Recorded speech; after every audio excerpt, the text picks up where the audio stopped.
Donc de l'opposition. Une opposition vous a représenté aux négociations de Kampala. Nous parlons de Badi Bangui et de François Mwamba. Satisfait aussi, vous qui êtes de l'opposition, de ces changements de Kampala vers Brazzaville qui pourraient avoir lieu? Une précision, la troisième voie, en tant que courant de pensée, ne s'aligne pas. Mais le parti politique de la troisième voie est à l'opposition. Exact. Ça, il n'y a pas de débat. Le socialisme ne peut pas être aligné à l'opposition, à la majorité. Ce sont deux courants. Un courant, c'est une vision d'État, est une pensée. Une opposition nous a représentés. Je vais répondre par là. Le président Kabila refuse qu'il y ait le porte-parole de l'opposition. Lui, en tant que garant des institutions. Alors, dans quel format juridique peut-on encore associer l'opposition? Ça, c'est un autre sujet. Non, mais je réponds à la question. C'est pour vous dire qu'on a débauché, comme d'habitude, les opposants. Alors que pour nous, la troisième voie, ces opposants qui sont dans les institutions parlementaires, si je peux dire l'institution parlementaire, alors que les contentieux électoraux perdurent, pour nous, ce sont des faux opposants. Ça, c'est un. De deux, vous avez vu Badi Bangui, Christian, qui dit qu'il est allé pour de bonnes intentions et que les autres ont exigé des sommes d'argent. Il y a la liste qui circule sur la liste de ceux qui ont reçu l'argent. Vous ne verrez pas les noms de Fumutot et des membres de la troisième voie. Nous n'avons pas foi à cette opposition. Parce qu'il n'y a pas un format juridique qui permette à la majorité institutionnelle de négocier avec l'opposition. Mais nous savons qu'en politique, on peut aujourd'hui se dire opposant et demain on entre dans la majorité, on est libre. Mais ce qui est drôle chez les Congolais, c'est que même quand on sait qu'il est déjà à la majorité, il veut continuer à distraire le peuple congolais. De Kampala à Brazzaville. De Kampala à Brazzaville. Je veux dire à Papi Tamba qu'il ne faut pas dire que c'est maintenant que nous découvrons qu'il faut aller à Brazzaville. Il ne faut pas taxer la classe politique congolaise de l'ignorante. Non, je ne vous donne pas cette opportunité. Il ne s'est pas attaqué à vous. Il a dit c'est maintenant que les gens s'acharnent. C'est une suite logique. Mais qui s'est acharné alors que tous nous avons l'information? Ils pouvaient nous citer les groupes qui s'acharnent pour n'avoir pas eu l'information de cette transition. Non, tout le monde connaissait qu'il y a les mandats rotatifs. Il n'y a pas de débat là-bas.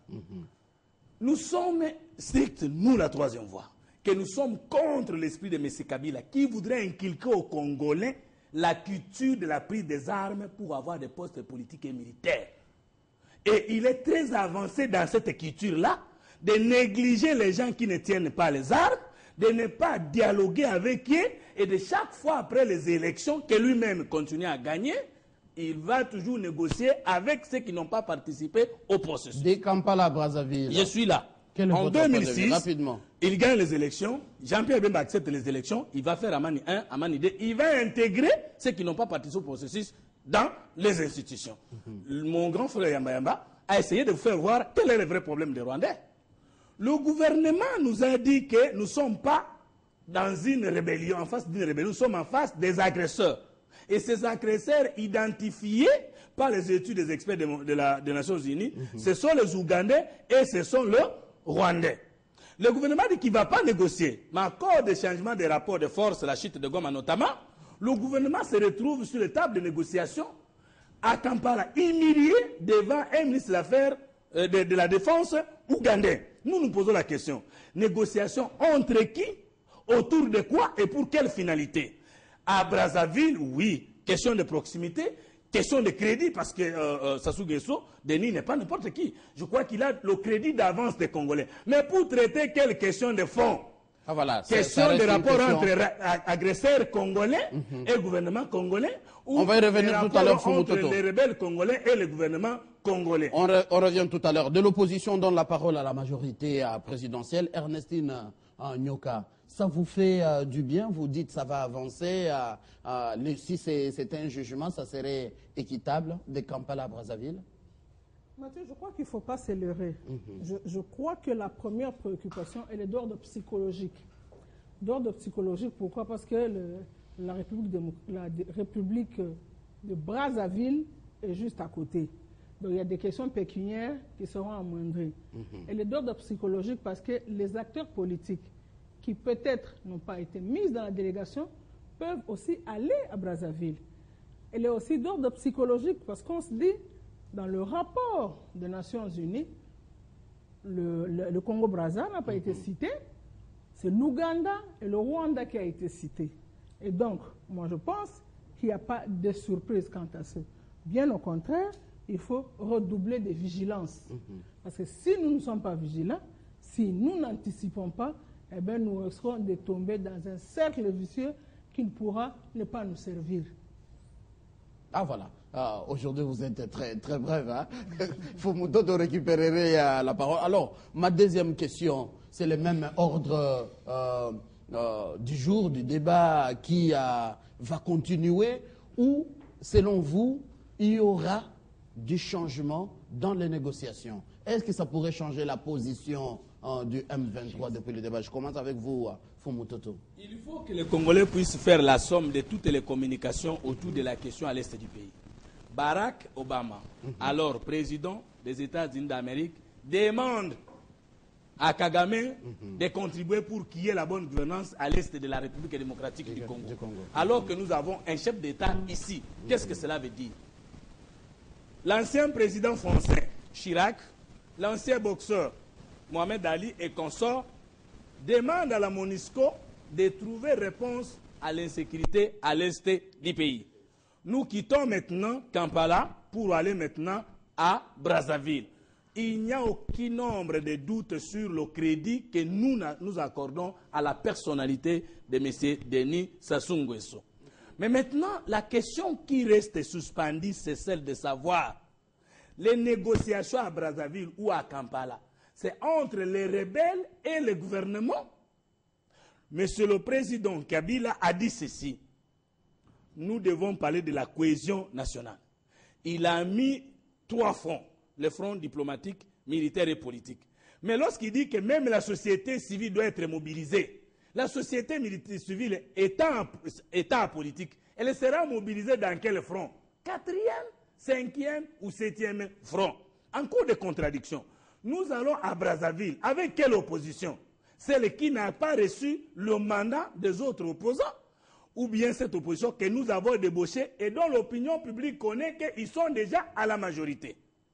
Pourquoi ne pas toujours à la majorité? Vous pouvez les citer et moi je peux vous détailler comment ils ont toujours été à la majorité. Pourquoi dévier les vrais problèmes?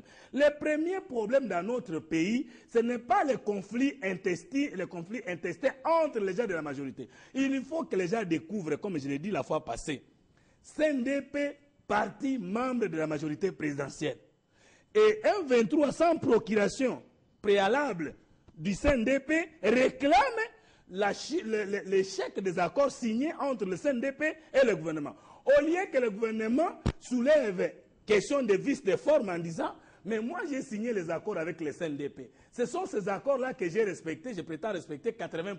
Vous, M23, vous avez quelle qualité juridique de réclamer les accords que j'ai signés avec une autre personne morale? C'est-à-dire que pour le gouvernement comprend réellement que le M23 signifie autrement le CNDP. Or, le CNDP est dans la majorité présidentielle. Ça veut dire que ce sont des conflits entre les gens dans la poche de M. Kabila. Alors, ces conflits-là n'engagent pas le Congo, mais c'est plutôt les conséquences de ces conflits qui engagent le Congo parce qu'il y a la mort de nos frères. Deuxièmement, après les élections bâclées, nous avons dit que les élections n'étaient pas bien organisées et que Tshisekedi avait... Non, je termine. S'il vous plaît, je termine. Avec le débat. C'est-à-dire pour nous, le peuple congolais, les vrais contentieux restent les contentieux électoraux. L'M23 n'est que l'un des problèmes. Les revendications de la diaspora qui s'est mis à taper sur les autorités précèdent bien entendu la guerre du M23. 23 mars. Pourquoi nous allons solder tout ce que nous avions comme revendications légitimes et légales seulement autour de ceux qui ont choisi les armes comme moyen pour arriver au pouvoir? Heureusement qu'ils ont un président qui n'écoute que le langage des armes.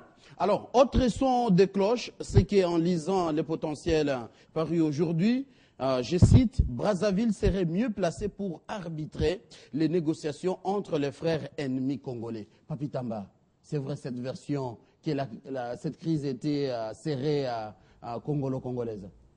Monsieur Mathieu, je ne sais pas aujourd'hui par quelle magie vous me donnerez moins de paroles par rapport aux autres. Donc avant de prendre la parole, je vous sollicite déjà un équilibre, hein, parce que j'ai aussi des minutes à rattraper. Vous avez 4 minutes, sans faute. Merci beaucoup. Il faut commencer par réparer un certain nombre de choses qui ont été dites ici. Monsieur Fumutoto est dans les juridismes. Ça, ce sont des principes et des cas d'école. Et c'est quelque chose qu'il aime.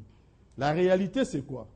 C'est que vous avez un mouvement rebelle qui occupe votre pays jusqu'à occuper une grande ville. Quand on est un homme politique, on gère les faits. Et ce mouvement dit tout simplement que voilà, nous sommes une dissidence de telle branche. Vous allez négocier avec eux, vous allez discuter avec eux, vous allez les combattre, vous allez les pourchasser. Bref, vous allez utiliser les moyens de l'État pour essayer de préserver la population qui est dans les coins qui a été occupée. Et nous sommes dans les schémas. Lorsque les grands frères ici disent que non, voilà, Yamba Yamba, il nous dit aujourd'hui que non, voilà, et c'est un discours que nous sommes habitués d'entendre ces derniers temps, que le Rwanda est dédouané. Cette phrase-là me frustre quand je l'entends. Nous ne devons pas faire jouer l'amalgame ou jouer dans les sophismes des génies. Sinon, nous risquerons de nous perdre. Nous devons savoir de quel forum dont nous parlons. La RDC, qui a saisi le comité de sanctions des experts des Nations Unies, des conseils de sécurité, qui, à la fin, après enquête, ont émis un rapport et nous attendons la suite. Dans un forum précis, la RDC doit gérer une autre crise au niveau de la région.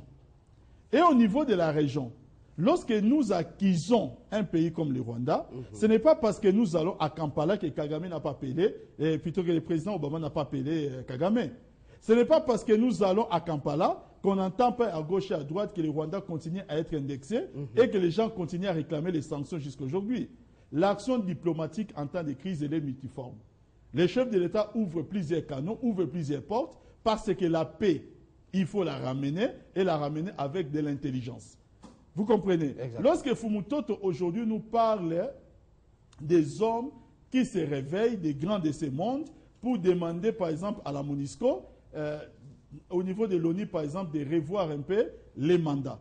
Mais vous savez cette phrase, même le président François Hollande, en venant ici sur notre territoire, il n'y a pas 4 mois, il a tenu un discours ici, qui est le président du Conseil de sécurité aujourd'hui.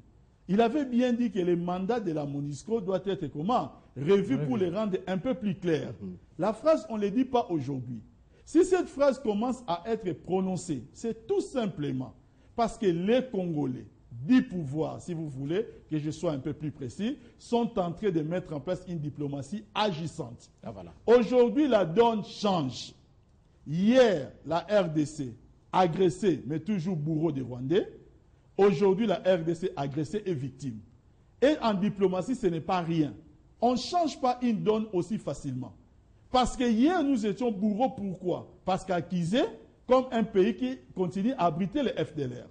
Aujourd'hui, le prétexte rwandais étant vidé, le Rwanda se peine, se mobilise dans tous les sens. Même pour ramasser encore l'histoire des FDLR, les Rwandais n'arrivent plus à convaincre. Alors, une question, vous allez continuer avec votre point de vue. Rentrons dans notre thématique, de Kampala à Brazzaville. Vous qui êtes du pouvoir en place, vous ne craignez pas ramener les ennemis, les rebelles, vraiment aux portes de la capitale? Alors qu'ils ont promis qu'ils prendraient, qu'ils arriveraient à la capitale, vous ne craignez rien? On parle de délégation. Mais M. Mathieu, je pense que j'ai senti une contradiction de l'autre côté et je vais beaucoup plus me pencher du côté de M. Yamba Yamba. Ah voilà. Il a raison. Revenir à ma question. Il a raison lorsqu'il dit par rapport à Brazzaville, c'est que c'est les mêmes cahiers de charges. Qui contenus. C'est les mêmes documents. Des gens qui ne sont pas partis à Kampala, je parle de nos opposants, qui ont été invités. Ils ne doivent pas considérer, c'est pourquoi j'ai dit que Brazzaville n'est que l'aboutissement, c'est la continuité.